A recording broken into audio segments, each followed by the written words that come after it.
కొత్త సంవత్సరం అని ఆరాట పడ్డారు. వచ్చింది పోయింది, అంతే కదా. మళ్ళీ ఆదివారం వచ్చింది, కొత్తగా ఏముంది?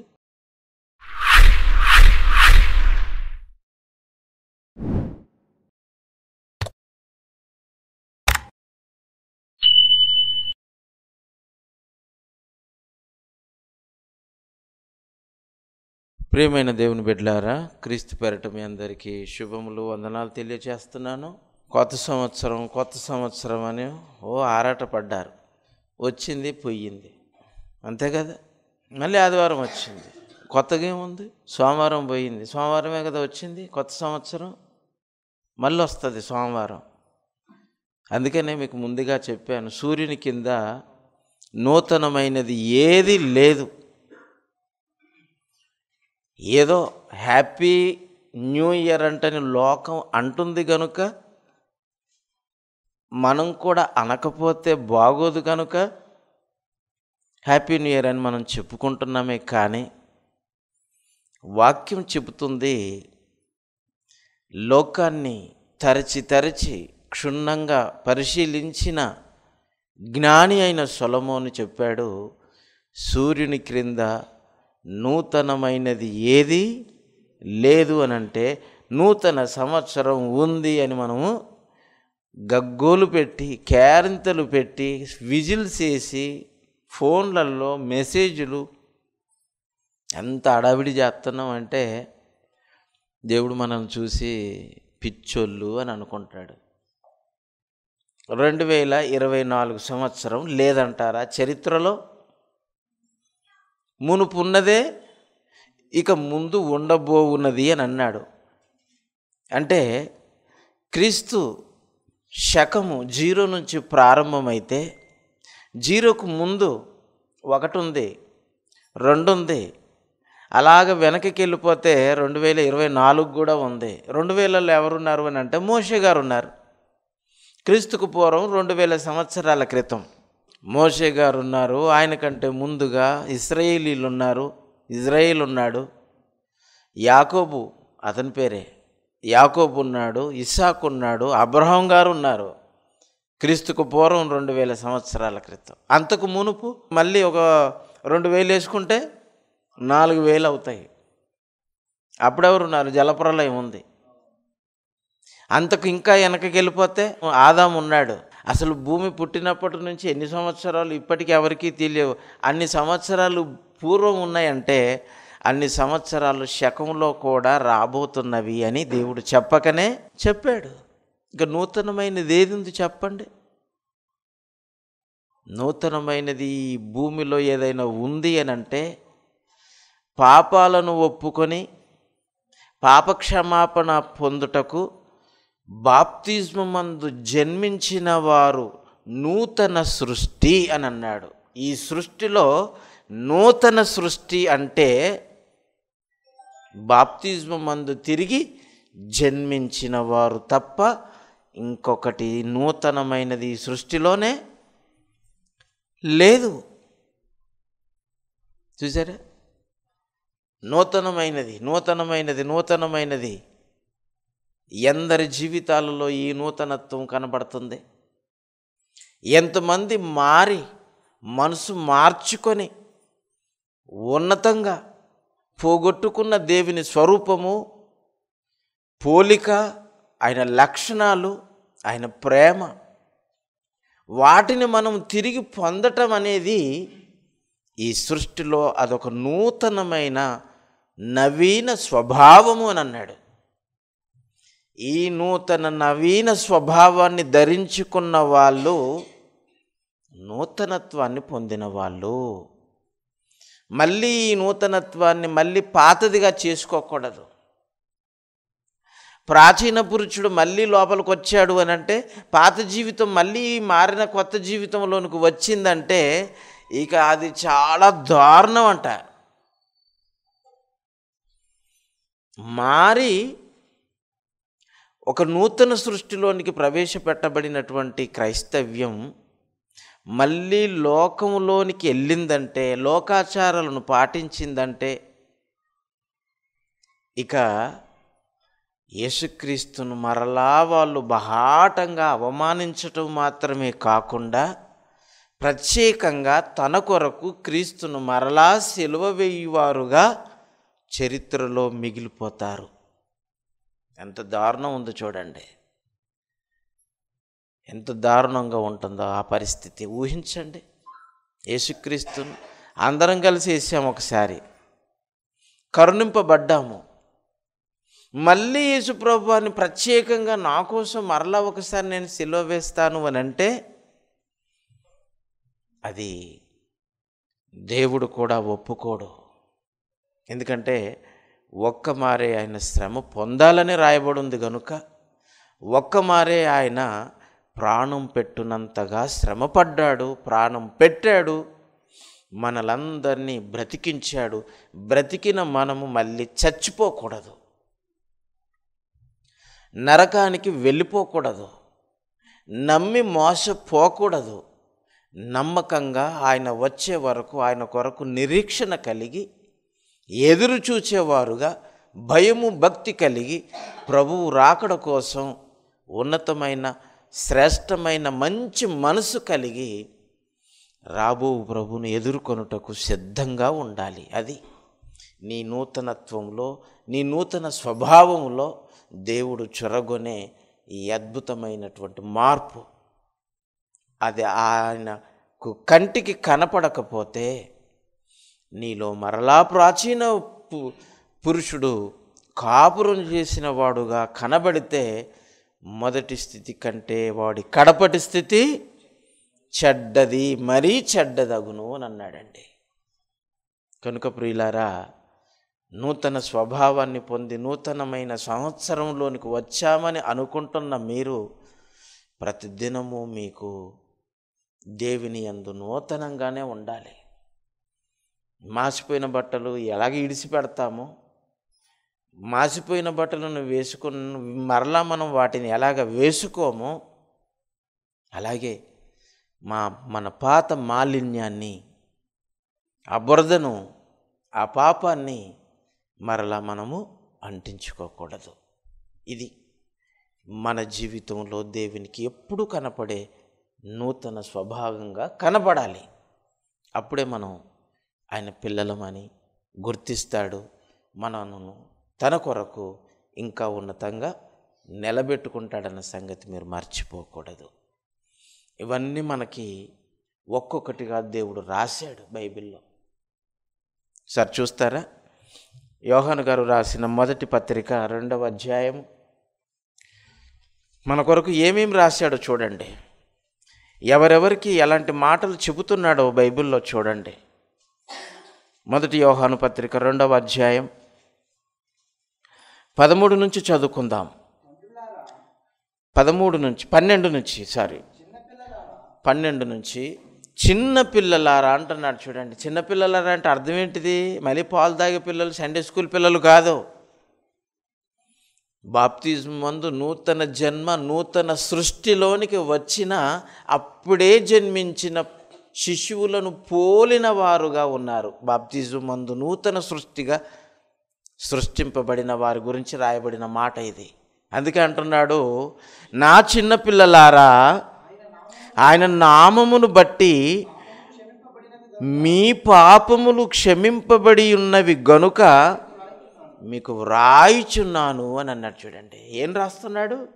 రాశాడు ప్రేమలేఖ. ప్రియమైన తన పిల్లలకు ప్రేమలేఖ రాశాడు దేవుడు, ఉత్తరం రాశాడు. ఆ ఉత్తరములో నా పిల్లలారా, నా చిన్న పిల్లలారా, ఆయన నామాన్ని, ఎవరి నామమును బట్టి? యేసుక్రీస్తు నామం. ఈ నామములోనే మీకు రక్షణ ఉంది కనుక రక్షణ కలగజేసిన నామమును బట్టి మీ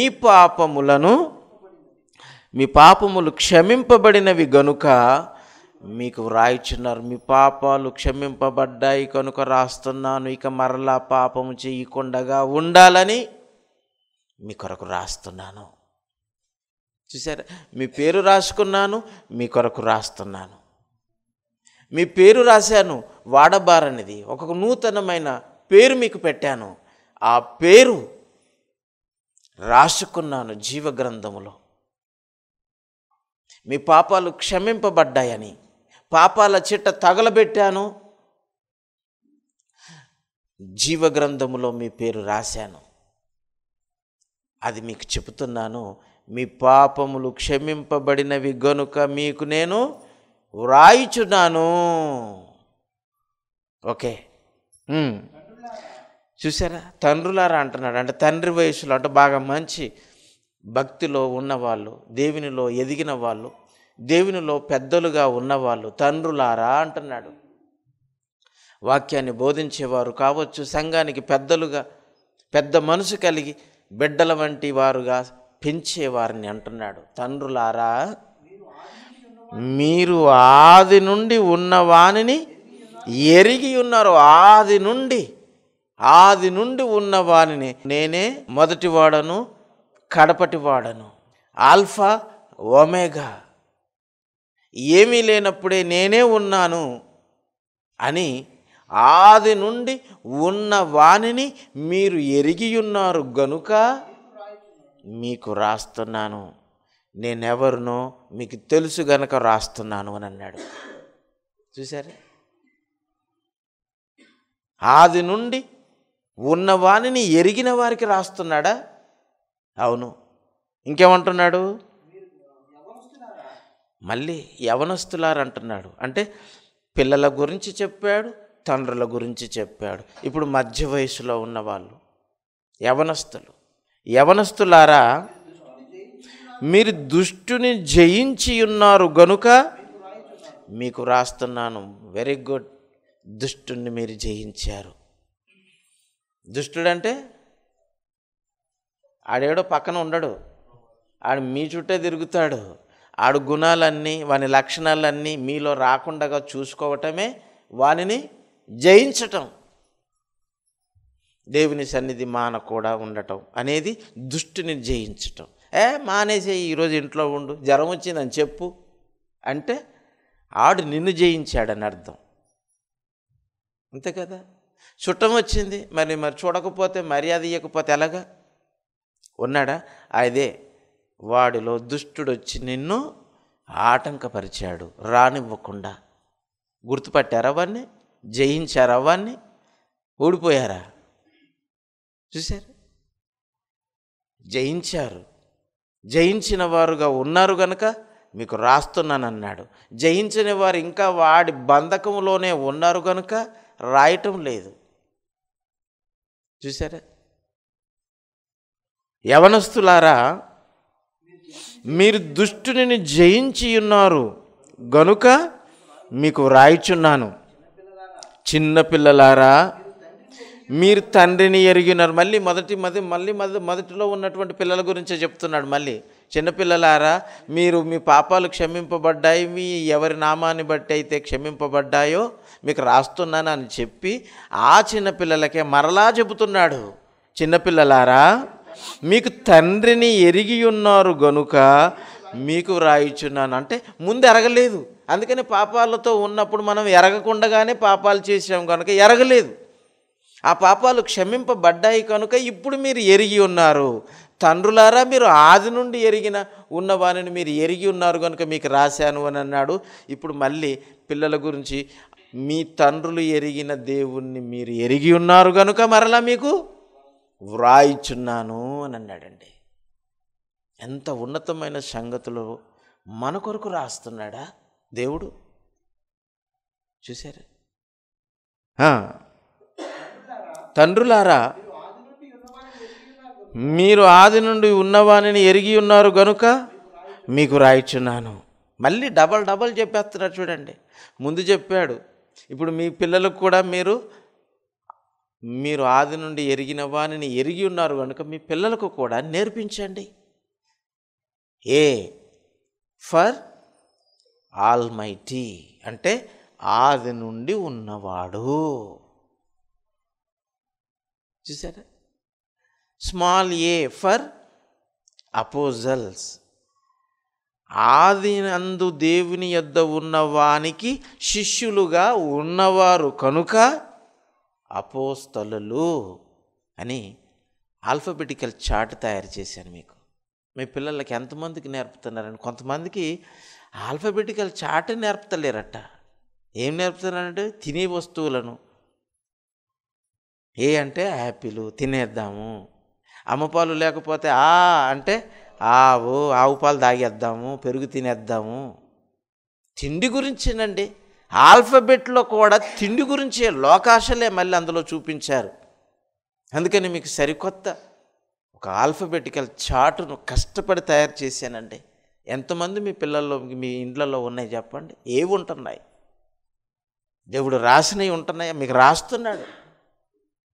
ఆది యందు ఉన్న వానిని మీరు ఎరుగుదురు గనుక మీ పిల్లలకు కూడా మీరు ఎరిగిన వారిని ఎరిగేటట్టుగా మీరు నేర్పించండి అని మీకు రాస్తున్నాను అని మరలా తల్లిదండ్రులకు చెబుతున్నాడు అని అంటే దేవుడు రాస్తున్నాడు.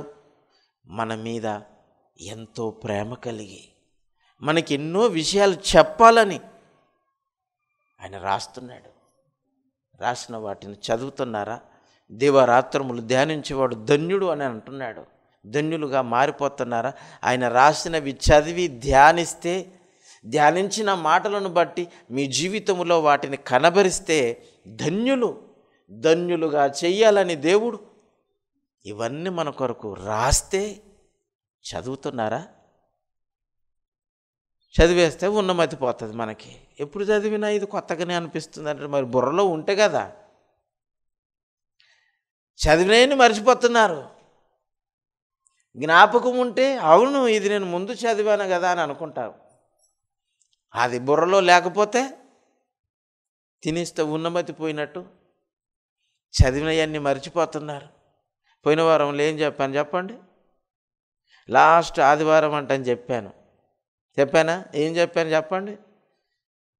ఏమీ గుర్తుకు రాదు. ఎందుకంటే మీరు వస్తారు, మీ బుర్రంతా ఎలాగుంటుందంటే దుష్టుడు మొత్తం టోటల్గా అందులో వాడు స్టాక్ ఎట్టేటాడు. ఎలా కూర్చుంటారంటే మళ్ళీ అలాగ బుద్ధుడిలా కూర్చుంటారు. ఏమండి?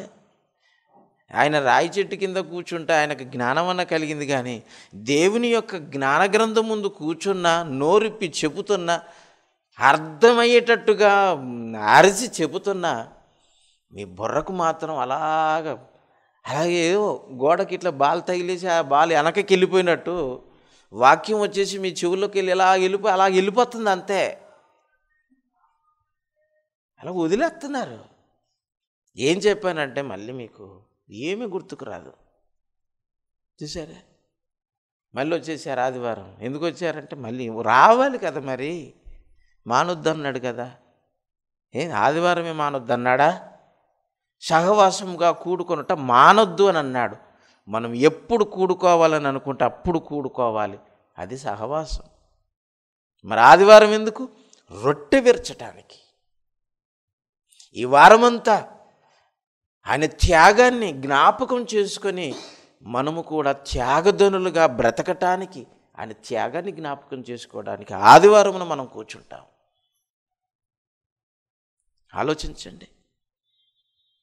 ఆలోచించండి ప్రియులారా. మీ అందరికి ఎందుకు రాశాడు?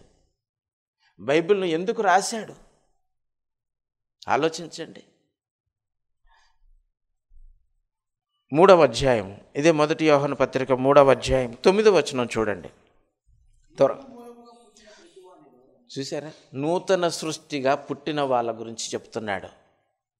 అందరూ భూమి మీద పుట్టిన వాళ్ళు అందరూ దేవుని మూలంగానే పుట్టారు. ఎస్పెషల్లీ ఇక్కడ రాయబడినటువంటి మాట నూతన సృష్టిలో పుట్టినటువంటి వాళ్ళు దేవుని మూలముగా పుట్టిన ప్రతి వానిలో ఆయన బీజము నిలిచియుండును గనుక వాడు పాపం చెయ్యడు. పాపం అంటే ఏంటిది? ఆజ్ఞ అతిక్రమించడు అని అర్థం. పాపం అంటే అవతలని ఏదో చంపేసి రావటము, ఏదో ఒకటి అక్కడ హాని తలపెట్టడము, ఏదో దొంగతనం చేయటము, ఒక వ్యభిచారం చేయటము కాదు. అవన్నీ సెకండరీ. మొట్టమొదటిది ఏది? ఆజ్ఞను అతిక్రమించకుండా ఉండటము. ఆయన మూలముగా పుట్టిన ప్రతి వాడు ఆయనలో బీజము ఉండును గనుక వాడు పాపము చెయ్యడు. బీజం ఉంటే పాపం చెయ్యడట. బీజం అంటే ఏంటిది? విత్తనం. ఆ విత్తనం ఏదనుకుంటున్నారు? వాక్యం. వాక్యం అండి. వాక్యమూలముగా జన్మించినవాడు, వాక్యము విని విశ్వసించి విశ్వాసమూలముగా నీతిమంతులుగా తీర్చబడుటకై క్రీస్తులో జన్మించిన వాళ్ళు, వారిలో బీజం ఉంది కనుక బీజము వలన వాడిక పాపము చెయ్యకుండా ఉండగలడు. పాపము చెయ్యకుండా ఉండగలడు బీజం ఉంటే. బీజం లేకపోతే మళ్ళీ ఎప్పటాటే మరలా పాత జీవితాన్నే తన జీవితంలో కనబరిచేవారుగా ఉంటారు. చూసారా? కొత్త సంవత్సరానికి వచ్చిన అన్ని మోసుకొని వచ్చేస్తారు. మూట మళ్ళీ ఎక్కడ పోతుంది? అవండి, ఊరికి వెళ్ళిపోయారు, మూట పట్టుకెళ్ళిపోయి మళ్ళీ అక్కడ వదిలేసి వస్తారా? ఆ మూటను మళ్ళీ తల కింద పెట్టేసుకోవడం తెస్తారు. కొత్త సంవత్సరం అంతా కొత్తగా ఉండాలనుకున్నారు, కానీ మళ్ళీ పాత సంవత్సరంలోనివే రిపీట్ అవుతున్నాయని అంటే మీ జీవితంలో నూతనత్వమే లేదు అని అర్థం. ఆదివారం కొత్తది వచ్చింది అని అనుకోండి, కొత్తది ఏం లేదు. ఎన్ని క్యాలెండర్లు తిప్పలేదు, ఎన్ని ఆదివారాలు తిప్పలేదు. నెలకు 4 లేదా 5 ఆదివారాలు వచ్చేస్తాయి. అవునా కదా? 31 తారీఖు ఉందనుకోండి, 5 వారాలు వచ్చేస్తాయి. 5 మొదటి ఆదివారం, 2వ ఆదివారం, 3వ ఆదివారం అంటాం. అలాగ సంవత్సరం పొడుగున 52 ఆదివారాలు వచ్చేస్తాయి. సంవత్సరం మారిపోయింది, మళ్ళీ రావా 52? వస్తాయి. 52 ఖచ్చితంగా వస్తాయి. కానీ మన పాత జీవితం మరలా దాన్ని రిపీట్ చేయకూడదు. ఒకసారి కనికరింపబడ్డాం కనుక మరలా పాపపు జోలికి వెళ్ళకుండా ఉండటమే మనలో నూతనత్వం అనే దానికి అర్థం. ఆయన రక్తం కార్చి మనల్ని కడగటానికి ఒక అర్థం, పరమార్థం ఉంది. ఎన్నిసార్లు కడగాలంటారండి మిమ్మల్ని? ఎన్నిసార్లు కడగాలి? ఒక్కమారే కదా ఆయన మన కొరకు ప్రాణం పెట్టింది. ఒక్కమారే కదా తన శరీరంలో ఉన్న రక్తమంతా కార్చింది. మళ్ళీ సిలువేసి కార్చేస్తారా మీరు? మార్పు అన్నది లేకపోతే, మనలో నూతనత్వం అన్నది ఆయన దృష్టికి కనబడకపోతే మనం ఆయన పిల్లలమని ఎలా పిలువబడతాం చెప్పండి? ఆయన మూలముగా జన్మించిన వాడు, వానిలో బీజము, ఆయన బీజము ఉండును గనుక వాడు పాపము చెయ్యనేరడు. పాపము చెయ్యలేడటండి. చూసారా? మరి ఎవరు చేస్తాడు పాపము? 4వ అధ్యాయం 1వ వచనం 7వ వచనం చూడండి. ఇదే 1 యోహాను పత్రిక 4వ అధ్యాయం 7వ వచనం. ప్రియులారా, మనము ఒకరినొకడు ప్రేమింతుము, ఏలయనగా ప్రేమ దేవుని మూలముగా కలుగుచున్నది. ప్రేమించు ప్రతి వాడును దేవుని మూలముగా పుట్టినవాడై దేవునిని ఎరుగును. ఎంత మంచి మాట రాయబడం చూడండి. దేవుడు ప్రేమ, 8వ వచనంలో, దేవుడు ప్రేమ స్వరూపి అయి ఉన్నాడు. ప్రేమ ఎవరిలో ఉంది, ఎవరిలో ఉంటే వాళ్ళల్లో దేవుడు ఉన్నాడు. దేవుని బీజము ఉంది కనుక వాడు ప్రేమ అయి ఉంటాడు. చూసారా? దేవుని మూలముగా పుట్టినవాడు ఒకరిని ఒకడు ప్రేమించేవారుగా ఉంటారు. ఒకరినొకడు ప్రేమించేవారుగా మీరు ఉంటే మీలో ప్రేమ ఉంది అని అర్థం. ప్రేమ మీలో ఉంది అని అంటే మీరు దేవుని మూలముగా పుట్టినవారు అని అర్థం. చూసారా? మన నూతన జన్మ, నూతనత్వం అనేది వాక్యం మూలముగా కలుగుతుంది కనుక ఆ నూతనత్వాన్ని మనకు ప్రసాదించిన వాక్యాన్ని మనం విడిచిపెడితే పాతది మళ్ళీ ప్రారంభం అవుతుంది. వాక్యాన్ని విడిచిపెట్టకుండా మనం వాక్యంలో ఉంటే మనలో నూతనత్వము, నూతన స్వభావము నిత్యము ఉంటుందండి. నిత్యము ఉంటుంది. ఆ నిత్య నూతనత్వము కలగచేసే వాక్యము, ఆ బీజము మనలో ఉంటే పాతది మరలా మనలోనికి ప్రవేశించదు. ఒకవేళ ప్రవేశించింది అని అంటే నువ్వు వాక్యాన్ని బయటికి పెట్టావు అని అర్థం. చూస్తున్నారా? వాక్యాన్ని చదువుతున్నారా? క్రీస్తును ఎదురు చూస్తున్నారా? క్రీస్తు కొరకు నిరీక్షణ కలిగి ఉన్నారా? ఆలోచించండి. 5వ అధ్యాయం 1వ వచనం కూడా చూద్దాం. యేసే క్రీస్తై ఉన్నాడని నమ్ము ప్రతి వాడును. అంటే యేసు అంటే అర్థం ఏంటిది? రక్షకుడు, రక్షణ. మన పాపములు ఎవరి నామమును బట్టి క్షమింపబడ్డాయో వారు దేవుని పిల్లలు అని వ్రాశాడు. దేవుని పిల్లలు అని రాశాడు. దేవుని పిల్లలు ఎవరి నామమును బట్టిగా మనం పిలువబడుతున్నాము? యేసు నామమును బట్టి. యేసు అంటే రక్షణ కలిగిన నామము, రక్షణ కలిగించే నామం. ఆ యేసే క్రీస్తు, ఆ యేసే క్రీస్తు.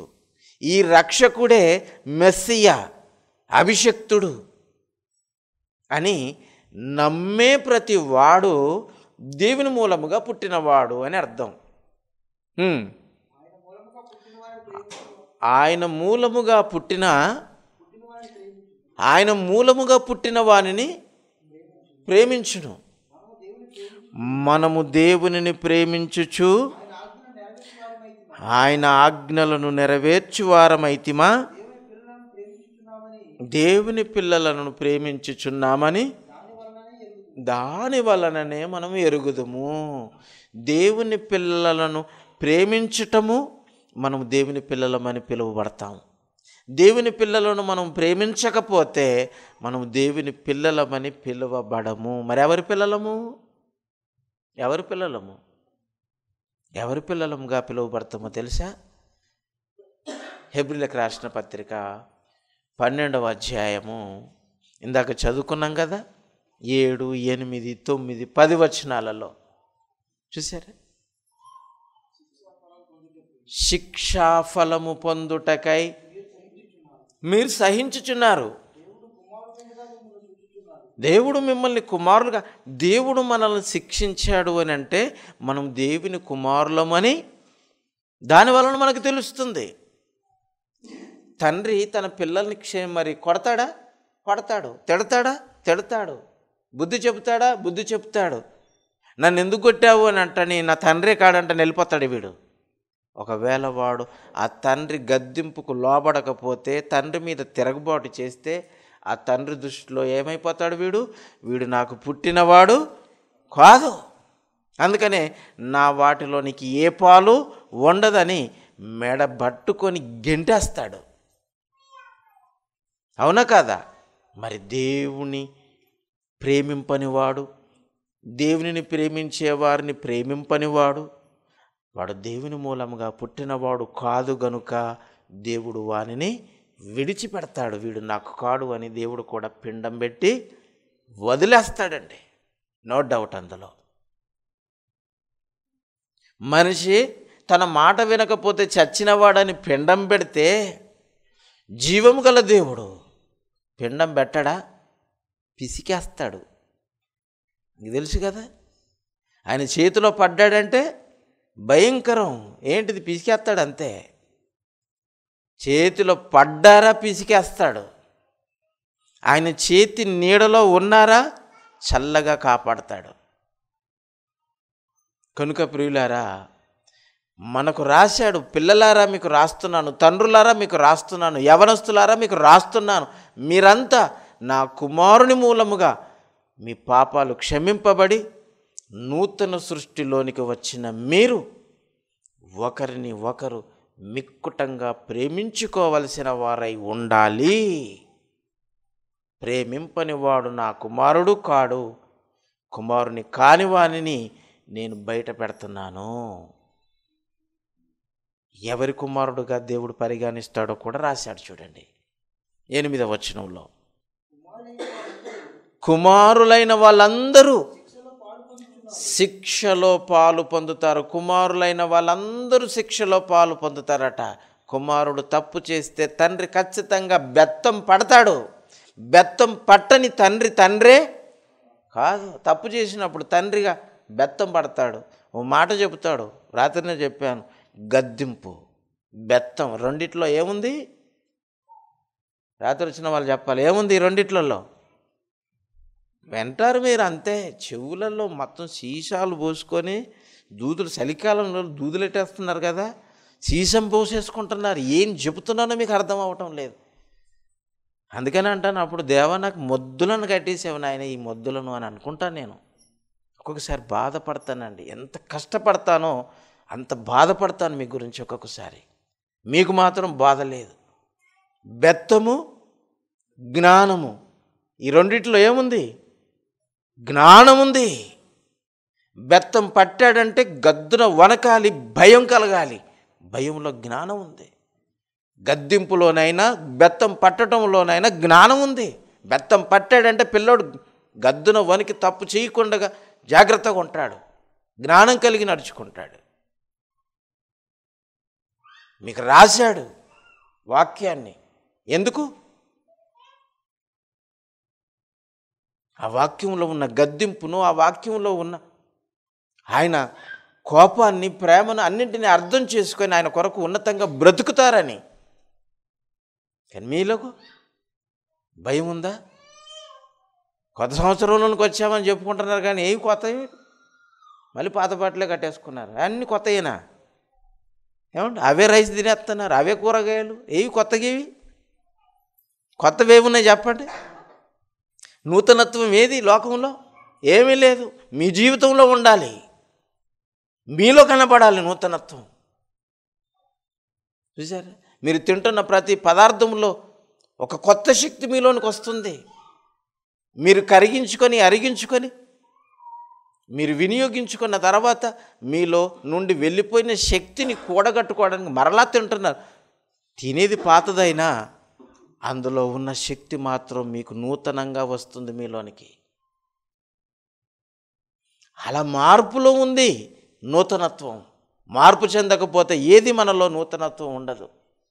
సృష్టిలోనే నూతనత్వం లేనప్పుడు నూతనత్వం అని నూతనది అని మీరు గగ్గోలు పెడితే అది నూతనం అవుతుందా? ఏదైనా దేవుడే చెయ్యాలి నూతనమైనది. ఆ నూతనమైనదే నూతన జన్మ. ఆయన వాక్యము మూలముగా జన్మించటం అనేదే అదొక కొత్త జన్మ. ఈ కొత్త జన్మలో మనం ఎప్పుడు ఈ బీజాన్ని మనలో పెట్టుకోవాలి, ఆ వాక్యాన్ని మనలో ఉంచుకోవాలి. ఆ వాక్యం మూలముగా నూతన బలమును పొందే వారముగా ఉండాలి. తినే ఆహార పదార్థాల వలన రోజు తింటున్నాము, రోజు బలాన్ని పొందుకుంటున్నాము, ఎదుగుతున్నాము, బలాన్ని చూపిస్తున్నాము ఎదుటివారి ఎదుట. ఏది వాక్యంలో ఉన్న బలం ఏది నీ దగ్గర? ఆ బీజం ఉందా నీలో? ఆలోచించండి. బీజం ఉంటే పాపం చెయ్యడట. దేవుని మూలముగా పుట్టిన వాని యందు దేవుని బీజం ఉంది గనుక వాడు పాపము చెయ్యనేరడు. మీరు పాపాలకు ఒడిగడుతున్నారు అని అంటే మీలో బీజం లేదు. ఏ బీజం ఉంది? దుర్బీజం ఉంది. అదే అంటున్నాడు 8వ వచనంలో. కుమారులైన వాళ్ళందరూ శిక్షలో పాలు పొందుతున్నారు. ఒకవేళ శిక్ష పొందని ఎడల దుర్బీజులే కాని కుమారులు కారట. చూసారా? శిక్షలో పాలు పొందేవాడు, శిక్ష వలన జ్ఞానం తెచ్చుకొని బుద్ధిగా ఉండేవాడు కుమారుడు. ఆ శిక్షకు లోబడిన వాడు, తండ్రి మీద తిరుగుబాటు చేయువాడు, వాడు కుమారుడు కాదు. వాడిలో దేవుని బీజం లేదు. మరి ఎవరి బీజం ఉంది? దుర్బీజం ఉంది. దుర్బీజము వలననే వాడు తిరగబడుతున్నాడు, తండ్రి మీదకి తిరగబడుతున్నాడు. తిరుగుబాటు చేయువాడు వాడు పరలోకంలోనే తిరుగుబాటు చేశాడు, పరలోకంలోనే యుద్ధం చేశాడు వాడు. దేవుని మీదకే, దేవుని వలన కలిగిన వాడు దేవుని మీదకే కయ్యానికి కాలు దువ్వినవాడు. వాడు ఈరోజు నూతన సృష్టిలో ఉన్నవాళ్ళు దేవుని బీజాన్ని విడిచిపెట్టి వాడి బీజాన్ని వీరిలో పెట్టుకుంటున్నారు అని అంటే వీళ్ళు దేవుని బీజము కలిగిన వారు కారు, దుర్బీజులే. కానీ కుమారులైతే దేవుని బీజం కలిగిన వారు, దుర్బీజులైతే దుష్టుడి బీజం కలిగిన వాళ్ళు. దుష్టుడు కుమారులు, దుర్బీజులు అంటే దుష్టుడు కుమారులు, దుష్టత్వంతో ఉన్నవాళ్ళు, మార్పు లేని వాళ్ళు, నూతన స్వభావం లేని వాళ్ళు. ఎంత కడిగినా పంది మళ్ళీ బురదలోనికి వెళ్ళిపోతున్నట్టుగా, ఎంత పరిశుద్ధమైనది తిన్నా కుక్క వాంతికి చేసుకుని మరలా దాన్ని తినేదిగా ఉండేదాని లెక్క అలాగ వెళ్ళిపోతున్నారండి. దేవుడు నూతనపరుచుకుంటూ వెళ్ళిపోతున్నాడు మనల్ని. మనమేమో మరలా పాత జీవితంలోనికి వెళ్ళిపోతున్నాం. ఏది నూతనత్వం చెప్పండి? అందుకనే మీరు దుర్బీజులే కానీ కుమారులు కారు. మరియు శరీర సంబంధులైన తల్లిదండ్రులు మనకు శిక్షకులై ఉండిరి, వారి యందు భయభక్తులు కలిగి ఉంటిమి. అట్లయితే ఆత్మకు తండ్రి అయిన వానికి మరి ఎక్కువగా లోబడి బ్రతకవలెను కదా. ఆత్మలకు తండ్రి, నీ ఆత్మకు తండ్రి. నిత్య శిక్ష అనేది ఆత్మకే ఉంది. ఆ నిత్య శిక్షకు పాత్రులుగా ఎంచబడుతున్న ఆత్మలమైన మనము ఆ తండ్రి విధించిన శిక్షకు లోబడకపోతే, యేసుక్రీస్తు అంత గొప్పవాడనే, ఏ పాపము చెయ్యని క్రీస్తునే ఈ ప్రపంచంలో ఎవడు పొందలేనంత భయంకరమైన శిక్ష పొందాడు. అందుకని అంటున్నాడు, తండ్రి నీ చిత్తమైతే ఈ గిన్నెను నా యొద్ద నుండి తొలగించు. భరించలేని గిన్నెది, ఆత్మసిద్ధమే, కానీ శరీరంలో ఉన్నాను కదా నాయన. ఇంత పెద్ద శిక్ష ఇప్పటి వరకు ఈ మానవ జాతిలో ఎవడు అనుభవించలేడు, ఇక ముందు కూడా అనుభవించడు. అంత శిక్షను తండ్రిగా నీవు నాకు నీ పిల్లల కోసం వేస్తున్నావు. సిద్ధమే తండ్రి, నీ చిత్తమే సిద్ధించునుగా కన్నాడు. అది తండ్రి శిక్షించని, తండ్రి శిక్ష వలన శిక్షింపబడిన కుమారుడు. ఏ పాపము చేయకుండా ఉన్నవానికే అంత పెద్ద శిక్ష వేస్తే, పుట్టడు పాపాలు మోయలేని భారం మోసుకొని పోతాను, నిన్నెంత శిక్షించాలి? ఆలోచిస్తున్నారా? అందుకనే ఆయన నామమును బట్టి మీ పాపములన్నీ క్షమింపబడ్డాయి. అందుకే మీకు రాస్తున్నాను.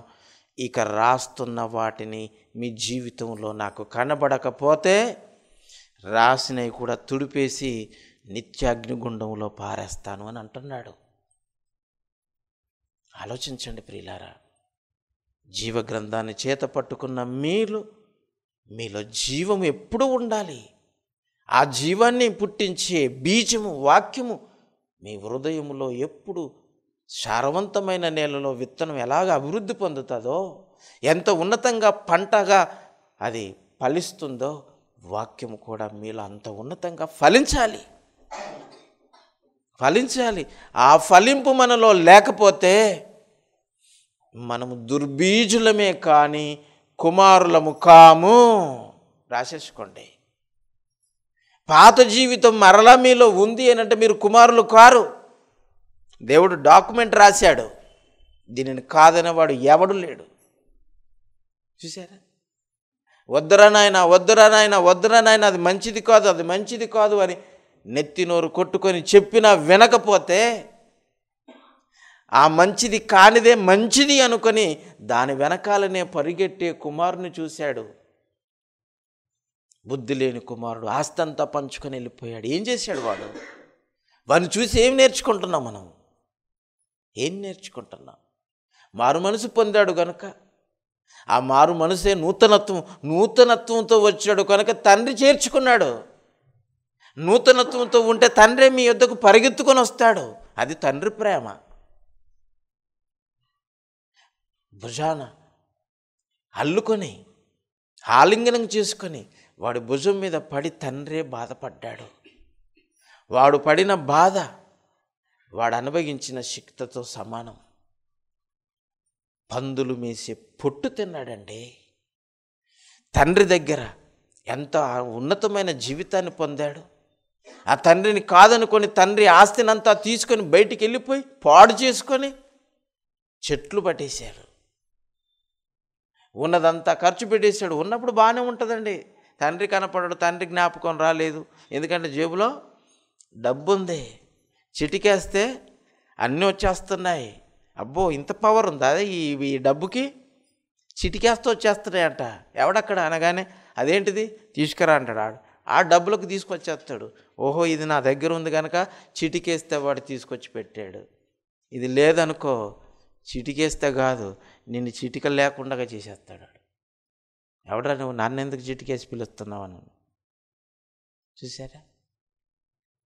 అంతా పోగొట్టుకున్న తర్వాత ఏమీ లేనప్పుడు తండ్రి దగ్గర ఉన్న జీవితాన్ని జ్ఞాపకం చేసుకున్నాడు, మనసు మార్చుకున్నాడు.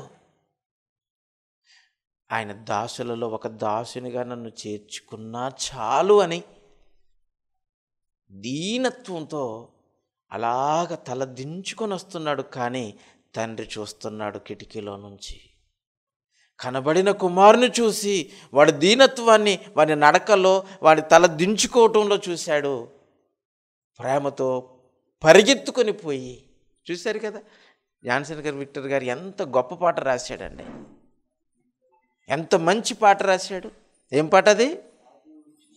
ఆ దేవుడే ఇచ్చిన కాలము.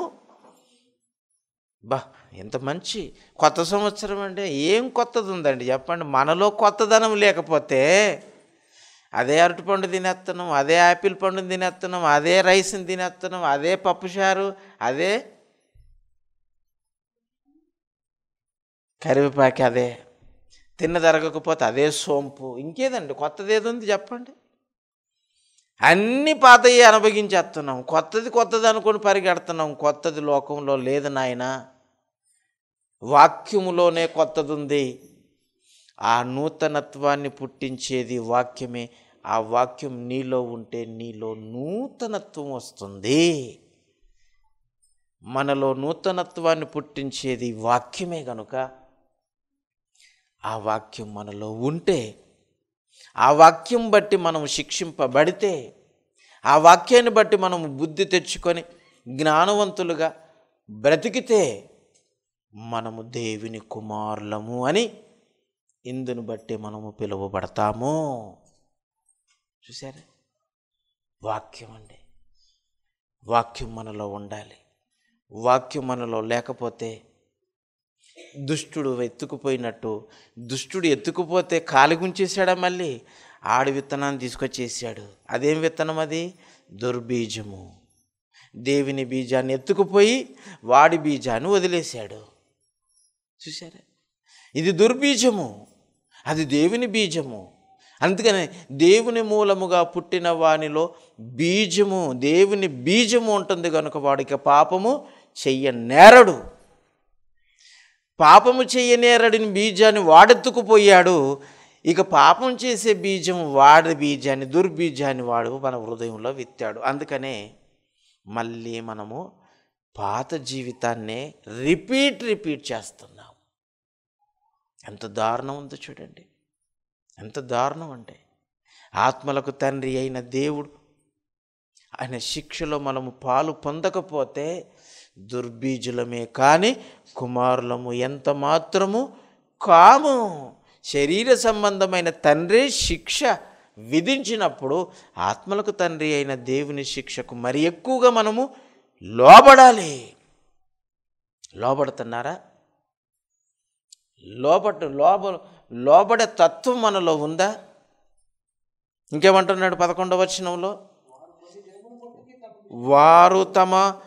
వారు కొన్ని దినముల మట్టికే తమకిష్టం వచ్చినట్లు మనలను శిక్షించిరి గాని మనము తన పరిశుద్ధతలో పాలు పొందవలనని మన మేలు కొరకే ఆయన శిక్షించుచున్నాడు. తల్లిదండ్రులు ఎప్పటి వరకు అండి? 12 ఏళ్ళు వచ్చే వరకు, మా అంటే 15 ఏళ్ళు, మా అంటే 20 సంవత్సరాలండి. 20 ఏళ్ళ వరకు కూడా బెత్తం పడతాడు, ఇష్టం వచ్చినట్లు శిక్ష కొడతాడు, శిక్ష విధిస్తాడండి. మమ్మల్ని ఏమంటే మా చిన్నతనంలో పెళ్ళిళ్ళు చేసి, మా చిన్నతనంలో పెళ్ళిళ్ళు చేసుకునే వయసు కలిగిన భార్య ముందు కూడా తండ్రి కొడుకును కొట్టేసేవాడు. చూసారా? ఇప్పుడు 12 ఏళ్ళు దాటిన వాడిని పలకరించడమే మహాపాపం అయిపోతుంది. కొట్టగలుగుతాడా? తిట్టగలుగుతాడా? ఏమైనా అనగలిగేటట్టుందా? లేదు. రోజులు మారిపోయినాయి. కొత్త రోజులు కావివి. ఈ కొత్తది కాదు ఇది. దుర్బీజుడు మనలో వదిలిన బీజాల వలన పుట్టినవే ఈ మొక్కలన్నీ. ఈ పచ్చటి మొక్కలు అనుకుంటున్నారా? ఈ పచ్చటి మొక్కలు కావివి. ఏమండి, వేయక మునిపే వచ్చే మొక్కలు ఊరవతలు ఉంటాయి చూడండి. ఏం మొక్కలు అవి? వయ్యారి బామలు అంటారు వాటిని. ఏం బామలు? వయ్యారు బామ చెట్లు. ఇవన్నీ వయ్యారు బామలే. ఒకల మారి భర్తలు, అంతే కదా. కనుక ప్రియులారా, దుష్టుడు వేసే బీజాలు ఈరోజు పచ్చగా వయ్యారు బామలుగా మనకు కనబడుతున్నాయి. అందులో ఉన్న మనల్ని దేవుడు కనికరించి తన కుమారుని పంపి ఆయన వాక్యం మనకు వినిపింపజేసి, వాక్యం వలన మనలో మారు మనసు పొందించి, ఆ మారు మనసు వలన మనకు పాప క్షమాపణ బాప్తిజం ద్వారా కలిగించి ఒక నూతన సృష్టిగా తీసుకొచ్చి, అందులో నీకు నూతనత్వాన్ని నేను అనుగ్రహించాను అని చెబుతున్నాడు. ఇదే నూతనం, కానీ సంవత్సరం కొత్తదేమీ కాదు. 2024 పాతది ఉంది. మోషే కాలానికంటే ముందు 2024 ఉంది, క్రీస్తుకు పూర్వం. చూసారా? క్రీస్తు శకం 2024 ఉంది. పాతది కొత్తది రెండు ఉన్నాయి.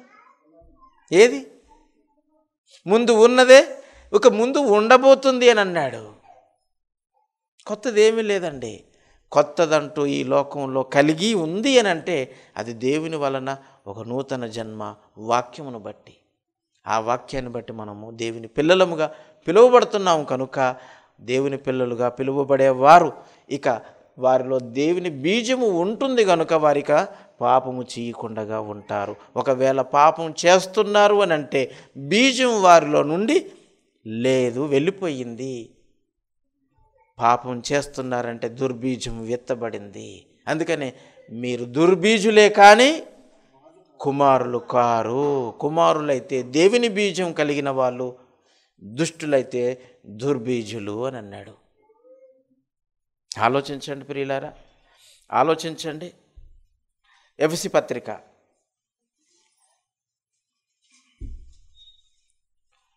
ఎఫెసీ పత్రిక 2వ అధ్యాయం 4-5 వచనాలు చూడండి. అయినను దేవుడు కరుణా సంపన్నుడై ఉండి మనము మన అపరాధముల చేతను పాపముల చేతను చచ్చిన వారమై ఉన్నప్పుడు సహితము మన ఎడల తండ్రి చూపిన తన మహాప్రేమ అంటే చూడండి, మామూలు ప్రేమ కాదండి, మహాప్రేమ చేత మనలను క్రీస్తుతో కూడా బ్రతికించి కృపచేత రక్షింపబడి నూతన సృష్టిగా మీరు చేయబడ్డారు. చూసారా? నూతన సృష్టిగా. నాకు బాప్తిజం ఇవ్వండి, నాకు బాప్తిజం ఇవ్వండి అని ఎందుకంటారు చెప్పండి? నేను ఒక నూతనత్వానికి వచ్చాను, నాలో నూతనత్వం పొందాను, నాలో నూతనత్వం ఉంది, నాకు మారు మనసు కలిగింది, నేను నూతన సృష్టిలోనికి అడుగు పెట్టాలి. అదొక కొత్త ప్రపంచం, అది దేవుని ప్రపంచం, దేవుని రాజ్యం.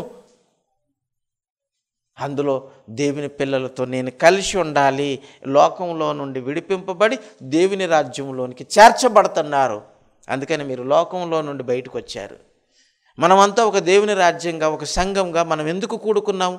దేవుని బీజము మనలో ఉంది కనుక, దేవుని మూలముగా పుట్టిన వారము కనుక, దేవుని పిల్లలము కనుక, దేవుని పిల్లలతో మనము సహవాసము కలిగి ఉన్నాము. సరే, ఇదంతా దేవుడు తన ఉచితమైన మహాకృపచేత, ప్రేమ చేత మన పాపాలన్నింటినీ కడిగేసాయి, నూతన సృష్టిగా మనల్ని చేశాడు. కనుక మనము దేవుని పిల్లలం. 2వ అధ్యాయం 5వ వచనం. అయినను దేవుడు కరుణా సంపన్నుడై ఉండి మనము మన అపరాధముల చేతను చచ్చిన వారం. అపరాధాలండి, అన్ని అపరాధాలే. అందుకనే పాడుతుంటారు ఇప్పటికి కూడా, అపరాధిని యేసయ్య కృప చూపే కాపాడాడు. మర్చిపోయావా? మళ్ళీ మర్చిపోతున్నారు. మళ్ళీ అపరాధాలు మళ్ళీ క్షమించడం. ఎన్ని మార్లు మనిషి 1, 2, 3 పాటలు పాడతాడు అంతే కదా. ఒకటోసారి, రెండోసారి, మూడవసారి అంటాడు, క్లోజ్ చేస్తాడు. ఇక 4 అనేది ఉండదు మనిషి జీవితంలోనే. మరి మీకు అపరాధిని యేసయ్యని మళ్ళీ పాట పాడతావా? అపరాధాలన్నీ క్షమింపబడ్డావన్న సంగతే నువ్వు మర్చిపోయావు. దేవుని రాజ్యం ఉందన్న సంగతే మర్చిపోయి దేవుని రాజ్యం మళ్ళీ వచ్చును కాకంటాను మళ్ళీ ప్రార్థన చేస్తావు. మరి నువ్వు ఏ రాజ్యంలో ఉన్నావో నీకే తెలియాలి. చూసారా? కనుక ప్రియులారా, మహాప్రేమ చేత కృపచేత మనమందరము ఆ యేసుక్రీస్తు నామమును బట్టి కనికరింపబడ్డాము. మన పాపాలన్నీ క్షమింపబడేటట్టుగా మనము దేవుని ఎదుట దీన మనసు కలిగి ఉన్నాము. కనుకనే దేవుడు మనల్ని ఉచితమైన ప్రేమ చేత వాటన్నింటికి ఎంతో వెల ఉంది, ఎంతో మనం బాకి చెల్లించాలి ఆ పాపాల చిట్టకి. వాటన్నింటికి యేసుప్రభువు వారు మన పక్షాన మూల్యము చెల్లించాడు, మన బాకంతా తీర్చాడు. మళ్ళీ బాకీ పడతారా? బాకీ చేయటం అలవాటు అయిపోయిన వాడు ఇంకా బాకీలు చేసుకుంటూనే వెళ్ళిపోతుంటాడండి. భయం లేదు వాడికి. అట్లాంటి వాడికే ఇస్తారండి పాపం. ఈ అప్పులు ఎవరికి ఇస్తారు? ఏమండి? మంచోడికి ఇయ్యరండి. మంచోడికి ఎవడన్నా 1000 రూపాయలు ఇవ్వండి అని అంటే ఇస్తారు. ఏంటిది? నీ చెయ్యికి, అడుగుతున్న చెయ్యికి ఉంగరం ఉంటే ఆ ఉంగరం మీద పెట్టంటాడు. ఏమండి? 1000 రూపాయలకు కూడా నమ్మలేని పరిస్థితుల్లో ఉంటారండి. మన పాపాలకు వెల చెల్లించి ఆయన రక్తం చేత కడగబడి కొనబడి వెల చెల్లింపబడిన వారై నూతన సృష్టిలోనికి మనల్ని చేర్చుకున్నప్పుడు ఆ దేవుని కొరకు ఉన్నతంగా బ్రతకాలి. మనం బ్రతకకపోతే మనలో దేవుని బీజము లేనట్టు దుర్బీజులుగా బ్రతుకుతున్నామంటే దుష్టుడు విత్తిన బీజమే మనలో ఫలించి మనల్ని పాతాళానికి నడిపిస్తుందని అర్థం చేసుకోవాలి. కనుక ప్రియులారా, యోహాను సువార్త 1వ అధ్యాయం 13వ వచనం చూడండి. 13వ వచనం యోహాను సువార్త, మనము దేవుని వలన పుట్టిన వారు దేవుని వలన పుట్టిన వారు అంటే ఎవరు? నూతన సృష్టిలోనికి వచ్చిన వాళ్ళు, నూతనత్వంలోనికి వచ్చిన వాళ్ళు. వారు దేవుని వలన పుట్టిన వారే కానీ రక్తం వలన కాదు. రక్తం అంటే శరీరంలో ప్రాణం. ఈ రక్త ప్రాణాల వలన కాదు, రక్తము వలననైనను శరీరేచ్ఛల వలననైనను మనుష్యేచ్ఛల వలననైనను పుట్టినవారు కారు అని అన్నటువంటి ఈ నూతనత్వంలోనికి, నూతన సృష్టిలోనికి వచ్చిన వాళ్ళు దేవుని మూలముగా అంటే దేవుని బీజము వాక్యము మూలముగా పుట్టిన వారే కానీ శరీరేచ్ఛలను బట్టి మనసేచ్ఛలను బట్టి రక్తము వలనైనా పుట్టినవారు కారంటున్నారు. అంత ఉన్నతమైన జన్మను మనకు అనుగ్రహించిన దేవుని కొరకు మనము బ్రతకకపోతే దుర్బీజులే కానీ కుమారులు మీరు కారు అని అన్నాడు. చూడండి ఏమండి? మత్తయి సువార్త 7వ అధ్యాయం 18వ వచనం యేసుప్రభు వారు చెప్తున్నారు. చూడండి, మత్తయి సువార్త 7వ అధ్యాయం 18వ వచనం. మంచి చెట్టు కాని ఫలములను ఫలింపనేరు అంటే మంచి చెట్టుకి కాని ఫలాలు కారు ఫలాలు కాయదట. మంచి చెట్టు ఎప్పుడు మంచి ఫలాలని ఇస్తుంది. మామిడి చెట్టు ఎప్పుడు మామిడి పళ్ళే ఇస్తుంది. పుల్లటి పండ్లు ఇయ్యదు. పుల్లటి పండ్లు అంటే నిమ్మకాయ ఎప్పుడు పుల్లగానే ఉంటుందండి. మామిడికాయలు కొన్ని తీయగా ఉంటాయి, కొన్ని పుల్లగా ఉంటాయి. జాతిని బట్టి విత్తనాన్ని బట్టి ఉంటుంది.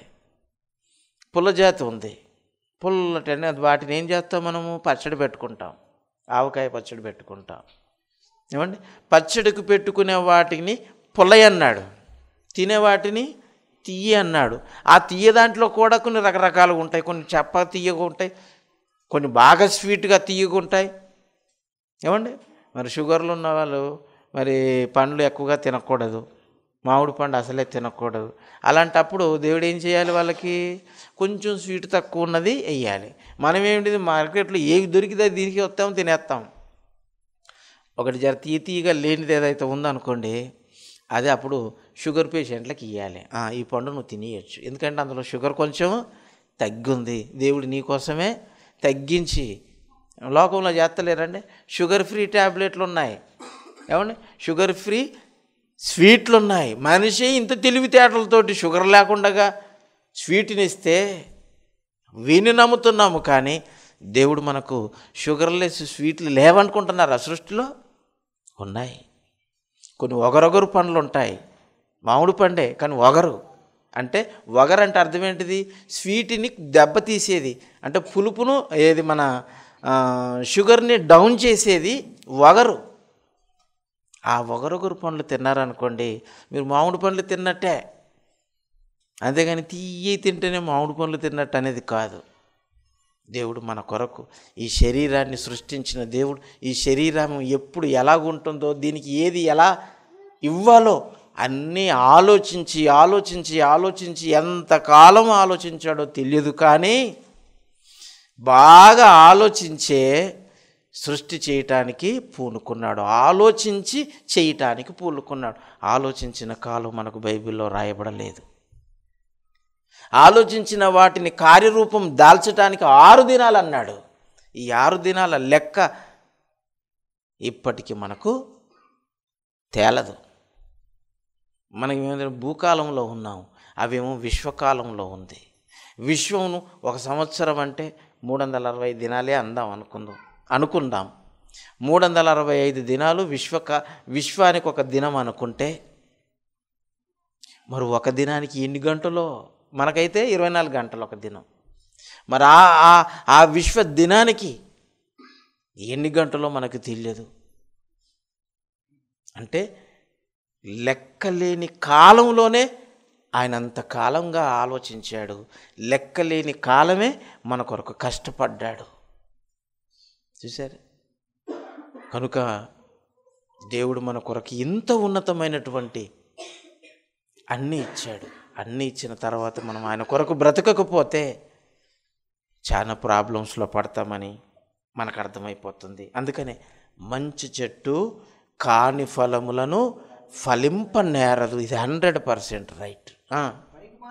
పనికి మాలిన చెట్టు మంచి ఫలములను ఫలింపనేరదు, ఇది రైటే. అంటే మంచి చెట్టును దేవుడే పెట్టాడు, ఫలింపే చెట్టుని ఫలింపలేని చెట్టు. అవునండి? మంచి ఫలాలను ఫలించే చెట్టు, కాని ఫలాలను ఫలించే చెట్టు. కాని ఫలాలు కూడా కొన్నిటికి ఉపయోగపడతాయి. జిల్లేడు పాలు ఉన్నాయి, తెల్లవారులు వెళ్ళిపోయి మంచి కాఫీ పెట్టుకొని తాగేయండి, అవి కూడా పాలే కదా. మరి అవి ఎందుకు వాడటం లేదు? వాటికి ఒక పని ఉంది. లోకంలోనే ఒకడు అంటాడట, నాకు తిక్కుంది, దానికి ఒక లెక్క ఉందట. ఈ తిక్క చెట్లను కూడా పెట్టాడు దేవుడు. తిక్కకాయలు ఉంటాయి కదండి, తిక్క చెట్లు తెలుసండి, దానికి మంచిగా తిక్కకాయలు ఉంటాయి. అది తినేది మొత్తం తిక్కనే పుడుతుందట.